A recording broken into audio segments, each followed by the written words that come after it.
For a while now, the main contribution of some of my friends on the other side of the aisle have made in the fight against ISIL is to criticize this administration and me for not using the phrase radical Islam.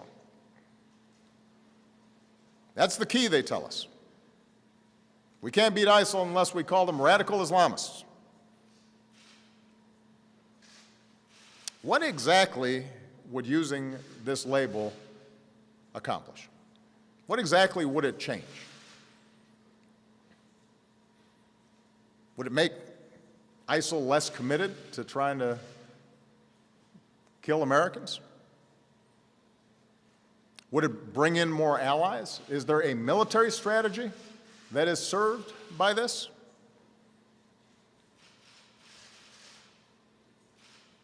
The answer is none of the above. Calling a threat by a different name does not make it go away. This is a political distraction. Since before I was president, I've been clear about how extremist groups have perverted Islam to justify terrorism. As president, I have repeatedly called on our Muslim friends and allies at home and around the world to work with us to reject this twisted interpretation of one of the world's great religions. There's not been a moment in my 7.5 years as president where we have not been able to pursue a strategy because we didn't use the label radical Islam. Not once has an advisor of mine said, man, if we really use that phrase, we're going to turn this whole thing around. Not once.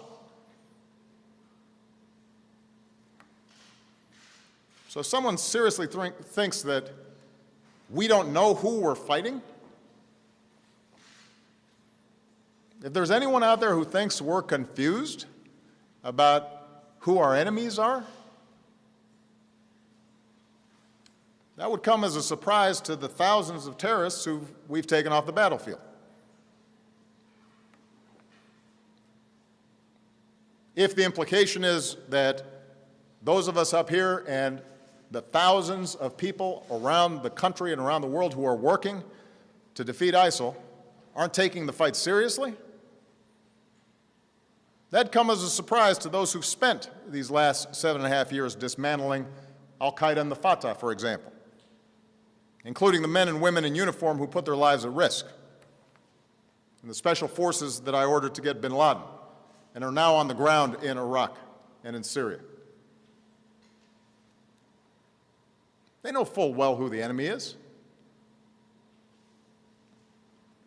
So do the intelligence and law enforcement officers who spend countless hours disrupting plots and protecting all Americans, including politicians who tweet and appear on cable news shows. They know who the nature of the enemy is. So there's no magic to the phrase radical Islam. It's a political talking point. It's not a strategy. And the reason I am careful about how I describe this threat has nothing to do with political correctness and everything to do with actually defeating extremism. Groups like ISIL and al-Qaeda want to make this war a war between Islam and America, or between Islam and the West. They want to claim that they are the true leaders of over 1 billion Muslims around the world who reject their crazy notions. They want us to validate them by implying that they speak for those 1 billion+ people, that they speak for Islam. That's their propaganda. That's how they recruit. And if we fall into the trap of painting all Muslims with a broad brush and and imply that we are at war with an entire religion, then we are doing the terrorist work for them.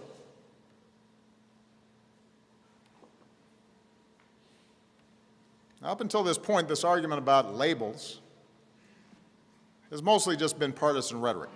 And sadly, we've all become accustomed to that kind of partisanship, even when it involves the fight against these extremist groups. And that kind of yapping has not prevented folks across government from doing their jobs, from sacrificing and working really hard to protect the American people. But we are now seeing how dangerous this kind of mindset and this kind of thinking can be. We're starting to see where this kind of rhetoric and loose talk and sloppiness about who exactly we're fighting, where this can lead us. We now have proposals from the presumptive Republican nominee for President of the United States to bar all Muslims from emigrating to America.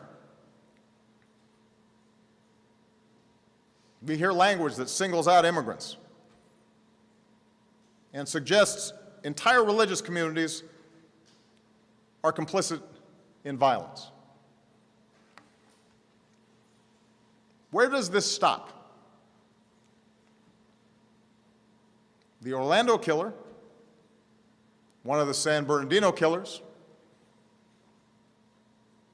the Fort Hood killer, they were all U.S. citizens. Are we going to start treating all Muslim Americans differently? Are we going to start subjecting them to special surveillance? Are we going to start discriminating against them because of their faith? We've heard these suggestions during the course of this campaign. Do Republican officials actually agree with this?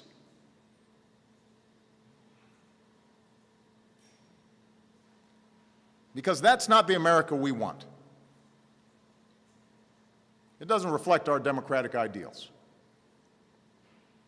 It won't make us more safe, it will make us less safe, fueling ISIL's notion that the West hates Muslims, making young Muslims in this country and around the world feel like no matter what they do, they're going to be under suspicion and under attack.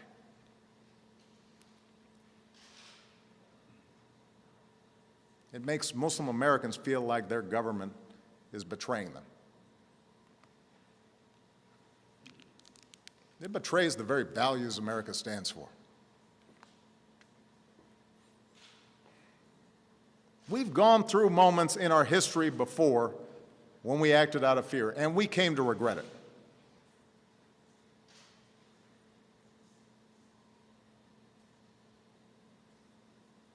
We've seen our government mistreat our fellow citizens. And it has been a shameful part of our history. This is a country founded on basic freedoms, including freedom of religion. We don't have religious tests here. Our founders, our Constitution, our Bill of Rights are clear about that. And if we ever abandon those values, we would not only make it a lot easier to radicalize people here and around the world, but we would have betrayed the very things we are trying to protect. The pluralism and the openness, our rule of law, our civil liberties, the very things that make this country great, the very things that make us exceptional. And then the terrorists would have won. And we cannot let that happen. I will not let that happen.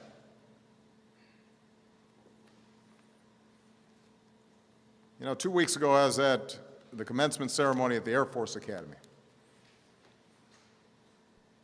And it could not have been more inspiring to see these young people stepping up, dedicated to serve and protect this country.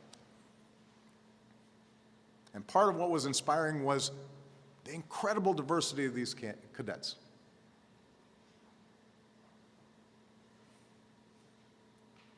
We saw cadets who are straight applauding classmates who were openly gay.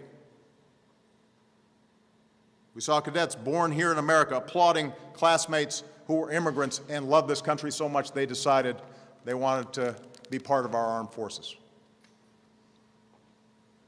We saw cadets and families of all religions applaud cadets who are proud, patriotic Muslim Americans, serving their country in uniform, ready to lay their lives on the line to protect you and to protect me.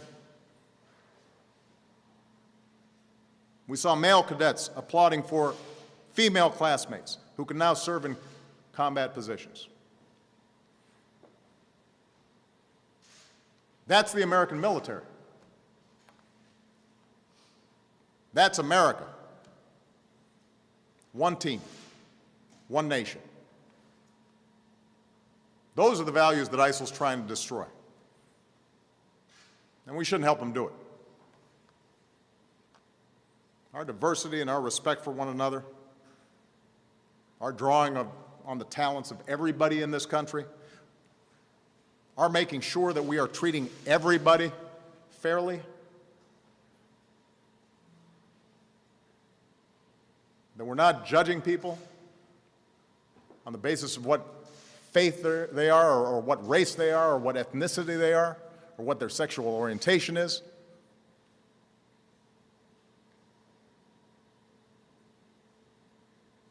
That's what makes this country great.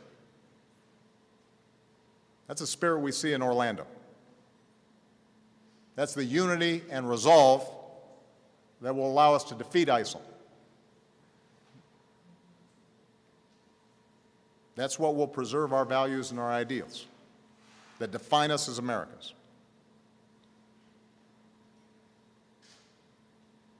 That's how we're going to defend this nation, and that's how we're going to defend our way of life.